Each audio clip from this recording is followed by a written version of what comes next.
ज्योतिष शास्त्र विज्ञान है या अंधविश्वास, इस पर तो सदियों से चर्चा हो रही है। आज अपने अखबार में अपना राशिफल तो पढ़ा ही होगा। अगर वो सच निकल गया तो अचानक आपको ज्योतिष विद्या पे यकीन हो जाएगा और आप आगे से राशिफल पढ़ना शुरू कर देंगे। आपने अक्सर लोगों को कहते सुना होगा कि ज्योतिष विद्या, राशिफल, टैरो कार्ड्स ये सब विश्वास का खेल है। अगर आप विश्वास करेंगे तो आपके संग वैसा होगा, नहीं करेंगे तो नहीं होगा। लेकिन ये सच नहीं है। ज्योतिष शास्त्र आज से इस दुनिया में नहीं है और ग्रहों की स्थिति देखकर भविष्य के बारे में जानने की प्रक्रिया भी सदियों पुरानी है। लेकिन ज्योतिष है क्या, इसे आसान भाषा में समझते हैं। वीडियो में अंत तक बने रहिए। आप देख रहे हैं ब्रेकआउट फैक्ट्स। ज्योतिष क्या है?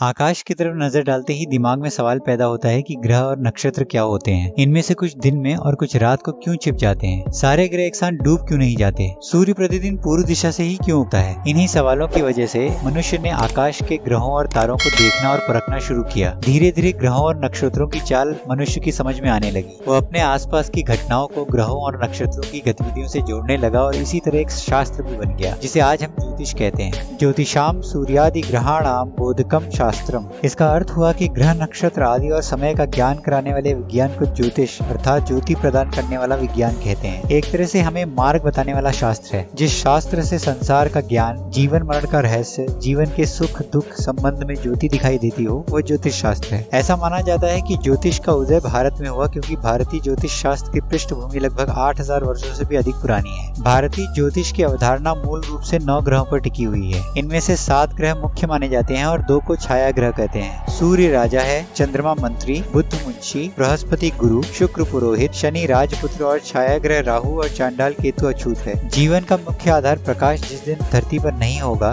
शायद जीवन भी संभव नहीं होगा। इसीलिए ज्योतिष शास्त्र में सूर्य ग्रहों का राजा कहलाता है और उसको आधार मानकर ही समय की गणना की जाती है। सभी ग्रहों का प्रकाश और नक्षत्र का प्रभाव धरती पर रहने वाले सभी जीव जंतुओं और चीजों पर पड़ता है। अलग अलग जगहों पर ग्रहों की रोशनी का कोण अलग अलग होने की वजह से प्रकाश की तीव्रता में फर्क आ जाता है। समय के साथ इसका असर भी बदलता जाता है। जिस माहौल में जीव रहता है उसी के अनुरूप उसमें संबंधित तत्व भारी या हल्के हो जाते हैं। हर एक की अपनी विशेषता होती है। जैसे किसी स्थान विशेष पर पैदा होने वाले मनुष्य उस स्थान पर पड़ने वाले ग्रह राशियों की विशेषताओं के कारण अन्य स्थान पर उसी समय जन्मे व्यक्ति की अपेक्षा अलग स्वभाव और आकार प्रकार का होता है। इस तरह ज्योतिष को जादू टोना या चमत्कार नहीं बल्कि विज्ञान की ही एक शाखा है। सामान्यतः विज्ञान के अध्ययन को 2 भागों में बांटा जाता है, भौतिक विज्ञान और व्यवहारिक विज्ञान। भौतिक विज्ञान के तहत वैज्ञानिक किसी भी घटना के कारण और उसके परिणामों का अध्ययन करके एक अभिकल्पना बनाते हैं। इसके बाद वे समीकरण पेश करते हैं जिसकी पुष्टि भौतिक प्रयोगों के परिणामों और तथ्यों के जरिए की जाती है। व्यवहारिक विज्ञान में हम कारण और उनके प्रभावों का अध्ययन करके अभिकल्पना बनाते हैं कि कौन से कारण क्या प्रभाव उत्पन्न कर सकते हैं। इसी तरह ज्योतिषी भी मनुष्य पर सौर मंडल के प्रभावों का व्यवस्थित अध्ययन करके एवं इकट्ठा किए गए आंकड़ों का विश्लेषण करके फलादेश देते हैं। इसी प्रकार ज्योतिष विज्ञान जैसा ही है, जिसमें मानव जीवन पर ग्रहों नक्षत्रों के प्रभाव का तर्क सम्मत एवं गणितीय आधार पर अध्ययन किया जाता है और उपलब्ध आंकड़ों एवं सूचनाओं के आधार पर मानव के वर्तमान, भूत एवं भविष्य की जानकारी दी जाती है। ज्योतिष शास्त्र एक बहुत ही वृहद ज्ञान है। इसे सीखना आसान नहीं है। ज्योतिष शास्त्र को सीखने से पहले इस शास्त्र को समझना आवश्यक है। सामान्य भाषा में कहें तो ज्योतिष माने वह विद्या या शास्त्र जिसके द्वारा आकाश में स्थित ग्रहों नक्षत्रों आदि की गति, परिमाप, दूरी इत्यादि का निश्चय किया जाता है। हमें यह अच्छी तरह समझ लेना चाहिए कि ज्योतिष भाग्य या किस्मत बताने का कोई खेल तमाशा नहीं है। यह विशुद्ध रूप से एक विज्ञान है। ज्योतिष शास्त्र वेद का एक अंग है। 6 प्रकार के वेदांगों में ज्योतिष मयूर की शिखा व नाग की मणि के समान सर्वोपरि महत्व धारण करते हुए मूर्धन्य स्थान को प्राप्त होता है। यदि ज्योतिष न हो तो मुहूर्त, तिथि,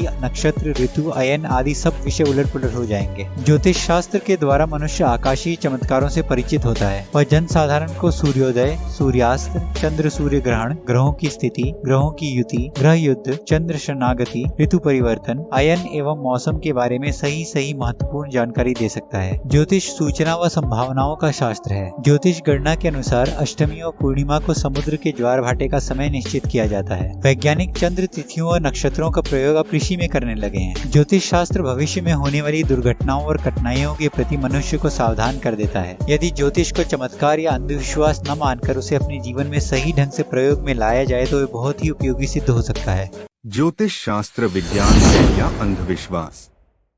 कुछ लोग ज्योतिष शास्त्र में भरोसा नहीं रखते और इसका मजाक बनाते हैं। जैसे विज्ञान की पढ़ाई करने के बावजूद डॉक्टर कभी कभी गलत इलाज बता देते हैं, वैज्ञानिकों को भी कई अनुसंधान करने के बाद परिणाम मिलता है, वैसे ही ज्योतिष शास्त्र भी है। लेकिन यदि कोई ज्योतिष गलत भविष्यवाणी कर दे तो लोग उसका मजाक बनाते हैं और उसके पास जाने से मना कर देते हैं। सच्चाई ये है कि पहले समय में ज्योतिष शास्त्र का बहुत ज्यादा इस्तेमाल होता था और कई ऋषियों द्वारा इस पर कई किताबें लिखी गई थी। लेकिन जब भारत पर कई बार हमला हुआ और उसमें हमारी सभ्यता के कई स्रोत और प्राचीन विश्व के कई ज्ञान के भंडार उन लोगों ने जला दिए और कुछ स्रोत अपने देशों में ले गए। भारत के इन हमलों में बहुत सारी चीजें खोई और उनमें से ज्योतिष की पुस्तकें भी शामिल थी। कई लोगों ने पैसे कमाने के चक्कर में लोगों को बेवकूफ बनाया, गलत भविष्यवाणियां की और एक ज्योतिषी होने का नाटक किया। इसी कारण से आज लोग शक करते हैं कि ज्योतिष विद्या एक अंधविश्वास है, जबकि वास्तव में ज्योतिष विद्या एक संपूर्ण विज्ञान है। अगर हम नेचुरल साइंस की बात करें तो फिजिक्स यानी भौतिकी विज्ञान में भी लॉ ऑफ प्रोबेबिलिटी का सिद्धांत काम करता है, और वहीं केमिस्ट्री यानी रसायन विज्ञान में भी जब सेट फॉर्मूला के तहत चीजें सामने नहीं आती तो हम उसे एक्सेप्शन का नाम देते हैं। जब विज्ञान कुछ बातें सिद्ध नहीं कर पाता तो हम उसे अंधविश्वास नहीं कहते, तो भला ज्योतिष अंधविश्वास कैसे हो सकता है? विज्ञान की परिभाषा तो अत्यंत सरल है। यदि किसी विषय वस्तु का अध्ययन नियमानुसार निश्चित चरणों में किया जाए जिसका तार्किक और प्रयोगात्मक प्रमाण दिया जा सके, ऐसे शास्त्र को विज्ञान कहा जाता है। ज्योतिष भी इन सभी मानकों को पूर्ण करता है। ज्योतिष कई मायनों में विज्ञान से बढ़कर और प्राचीन है। ज्योतिष शास्त्र के संपूर्ण ज्ञान को प्रयोग द्वारा अभी सिद्ध नहीं किया जा सकता, क्योंकि महान ऋषियों ने इसकी आवश्यकता नहीं समझी और आज के वैज्ञानिक उपकरण में इतना सामर्थ्य ही नहीं है। ज्योतिष शास्त्र हजारों वर्षों पूर्व अस्तित्व में आया जब पाश्चात्य विज्ञान का जन्म तक नहीं हुआ था। प्राचीन काल से आज तक लाखों भारतीय आचार्यों द्वारा इस शास्त्र का अध्ययन व शोध का कार्य निरंतर रूप से चलता रहा है। बारंबार विदेशी आक्रांताओं के क्रूर दमन ने भले ही इस महान विज्ञान को अपूर्णीय क्षति पहुंचाई है, किंतु इसके अस्तित्व को नहीं मिटा पाए। रही सही कसर अंग्रेजों की मिथ्या अहंकारपूर्ण शासन ने पूर्ण की। पाश्चात्य सभ्यता को इस कदर भारतीयों पर थोपा गया कि हमें अपनी ही महान धरोहरों पर लज्जा आने लगी। अंग्रेजी शिक्षा का प्रसार करने के लिए हमारी सभ्यता और ज्ञान को मिथ्या व अंधविश्वास बताया गया, जिसमें वे बहुत हद तक सफल भी रहे। आज ज्योतिष जैसे महान विज्ञान को अंधविश्वास कहने वालों की कमी नहीं है, किंतु समय बदल रहा है। आज की नौजवान पीढ़ी अपने पूर्वजों के दिए गए इस ज्ञान पर पुनः विश्वास करने लगी है, किंतु वे ज्योतिष के विज्ञान को तोलकर परखना चाहते हैं। एक यार वर्तमान समय में लगभग असंभव ही है, इसलिए क्योंकि ज्योतिष के उन्नत ज्ञान को वर्तमान विज्ञान के ज्ञान के आधार पर नहीं परखा जा सका। विज्ञान के आयाम सीमित हैं, वहीं ज्योतिष शास्त्र के आयाम इस खगोलीय ज्ञान से भी परे हैं। ज्योतिष का विस्तार अध्यात्म, काल, तंत्र, मंत्र, अंक, हस्तरेखा जैसे अनेक आयामों में देखने को मिलता है। स्पेस साइंटिस्ट या खगोलविदों ने अभी तक जितनी भी जानकारी एकत्रित की है, उससे वे इतना तो जान गए हैं कि ब्रह्मांड में अनेकों तारामंडल व खगोलीय पिंड उपस्थित हैं, किंतु उन्होंने इसके मानवों पर इसके प्रत्यक्ष प्रभाव को अभी तक विचार ही नहीं किया है। वे सूर्य, चंद्रमा द्वारा पृथ्वी पर होने वाले प्रभावों को तो जानते हैं, किंतु इसके अतिरिक्त अन्य खगोलीय पिंडों का हम पर क्या प्रभाव है यह नहीं जानते। ज्योतिष शास्त्र इन खगोलीय पिंडों की स्थिति के आधार पर किसी मनुष्य के जीवन काल में इन पिंडों की क्या स्थिति होगी और इनका क्या प्रभाव होगा, इसका अध्ययन कर सटीक जानकारी देता है। काल या समय के गुण व प्रकृति को विज्ञान अभी तक पूर्ण रीति से नहीं समझ पाया है, किंतु आर्यभट्ट जैसे महान ऋषियों ने आज से हजारों वर्ष पूर्व अपनी गणनाओं के आधार पर सूर्य, चंद्र, तारा, नक्षत्रों की गति की सटीक गणना कर वो कालांतर में इनकी स्थिति क्या होगी ये ज्ञान दिया है। इस ज्ञान का उपयोग प्राचीन काल से आज दिन तक भारत के ज्योतिष शास्त्री कर रहे हैं और इसके आधार पर पंचांग का निर्माण किया जाता है। पंचांग की सहायता से किसी मनुष्य पर किसी विशेष कालखंड में नक्षत्रों के योग के होने वाले प्रभावों का अध्ययन किया जाता है। ये तो हम सभी जानते हैं कि सभी मनुष्य भिन्न होते हैं और यह सर्वविदित है कि दो मनुष्यों की उंगलियों के निशान, आंखों की पुतली समान नहीं होती। फिर भी हम मनुष्यों की हस्तरेखा के आधार पर ज्योतिषियों के ज्ञान को अंधविश्वास क्यों मान लेते हैं? सभी मनुष्यों की हस्तरेखाएं भिन्न हैं और इनके वैज्ञानिक प्रमाण तो अभी उपलब्ध नहीं है, किंतु रेखाओं के अतुल्य होने का कोई अर्थ तो अवश्य है। यदि कोई उस छुपे हुए अर्थ को समझ लेता है तो वर्तमान प्रामाणिकता के साधनों के अभाव में इस ज्ञान को नकारा तो नहीं जा सकता। ये ज्योतिष का एक बस छोटा सा परिचय मात्र है। इससे आप ये तो समझ गए होंगे कि ज्योतिष एक अंधविश्वास नहीं बल्कि एक विज्ञान की ही शाखा है। अभी तो इस पे और अध्ययन और शोध की आवश्यकता है। आज के वीडियो में इतना ही। वीडियो को लाइक करें, शेयर करें और चैनल को सब्सक्राइब करें। अपने सुझाव हमें कमेंट्स के द्वारा बताएं। मिलते हैं अगले वीडियो में, तब तक के लिए अपना ख्याल रखें।